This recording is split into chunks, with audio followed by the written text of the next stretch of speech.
Marriage is a big thing. You have to like live the whole life. You have to spend your whole life, and it's okay. It's totally fine. I don't believe in all that.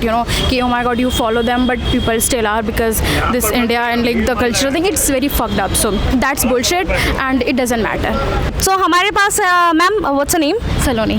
Okay, so Saloni से हम पूछने वाले हैं कि ma'am का क्या opinion है about the statement given by जो बहुत ही फेमस बाबा हैं जैसे कि प्रेमानंद जी महाराज हो या अनिरुद्ध जी आचार्य हो। उनका जो स्टेटमेंट है स्पेसिफिकली उन्होंने स्पेशली मैं नाम नहीं लूँगी एक बाबा का, कि उन्होंने लड़कियों के बारे में या लड़कों के बारे में ये चीज़ कही है कि आज के समय में 100 में से सिर्फ 3 या 4 ही हैं जो कि प्योर हैं, जो कि शुद्ध हैं, जो एक भाषा में अगर कहा जाए। उनका ये कहना है कि आज के समय में जो लड़का लड़की सिर्फ एक के साथ नहीं 3-4 के साथ रहते हैं, उसके बाद शादी करते हैं, और वो भी आज के समय में टिकता नहीं है, डाइवोर्स केसेस बढ़ते जा रहे हैं। तो उस पर मैं मैम से पूछना चाहूँगी कि आपका क्या opinion about this? See, I'm an atheist, okay? I don't believe in this, like, pujari and stuff, and मैं इन सब में भरोसा नहीं करती. For me, it's like if somebody is like, they live in a relationship and shit, it's like, that's bullshit. The guru and all that, they're saying कि, oh my God, ये अशुद्ध है या फिर कुछ भी, ऐसा कुछ नहीं होता है, ठीक है? It's their choice and it's their life, okay? Individuals को रहना है तो at the end, it's their choice.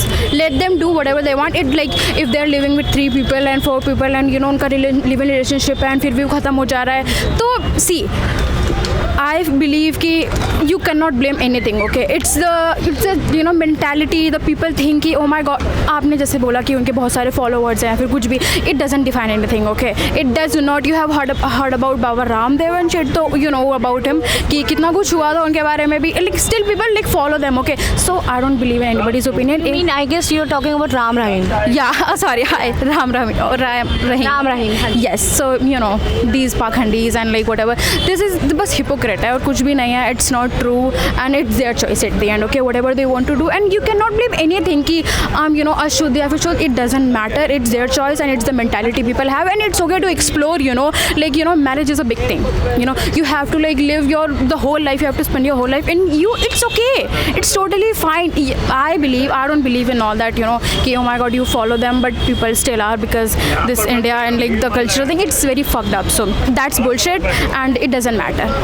And what about the thing कि जैसे अभी आपने बोला कि वो it's their choice and everything, but क्योंकि कहीं ना कहीं हमारे धर्म में या फिर अगर हम बात करें अबाउट द इंडियन कल्चर जो पहले के टाइम का है, पहले के टाइम में जो मैरिजेस होते थे, कई बार लड़का लड़की एक दूसरे को बिल्कुल जानते भी नहीं थे, अचानक से उनकी शादी, इट्स लाइक जैसे हम ब्लाइंड डेट करते थे, वो पहले के टाइम में ब्लाइंड मैरिजेस होते थे, और डाइवोर्स केसेस इसलिए नहीं होते थे कि बिकॉज उस टाइम पे लोग क्या कहेंगे हम ये ज़्यादा सोचते थे. इट्स द सोसाइटी राइट, मतलब सब कुछ बढ़ता जा रहा है, it's okay, it's a good thing, right? People work future में ताकि वो आगे अच्छी चीज़ कर सके, तो its development and it's good. So doesn't matter कि ओ माय गॉड बहुत शुद्ध है या फिर कुछ भी, इट डजंट इवन मैटर. क्योंकि आज के समय मुझे ऐसा लगता है कि जो जनरेशन है अब समझने लगी कहीं ना कहीं लोग क्या कहेंगे पे ध्यान नहीं देती. Exactly, and it's a good thing, right? Like who gives a fuck? Nobody gives a fuck. It's your life, you have to live it, right?